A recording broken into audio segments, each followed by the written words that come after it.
sama gaay ginnaaw bi ñëw sànni fële Ousmane Sonko ak mbooloo mi ko daroon ñu sànni leen ay lacrymogène fële ca Padoa ñu ngi nii annoncé waat ne meeting bu Mbàkke bi dañ ko interdire léegi dama leen di laaj ba Macky Sall toogee ba léegi ban meeting bu APR lañ mas a interdire kan moo mas a dox ci APR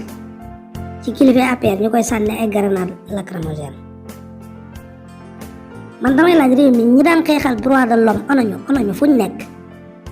ñoom Alioune Tine ñii fan lañ nekk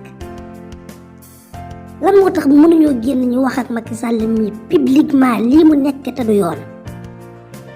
lii ba kañ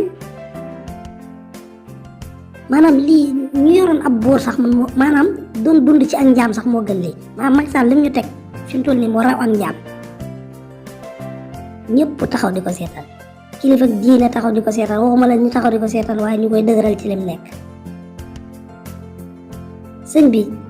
li nekk ci réew mi ëpp na de lii xool yi àttanu ko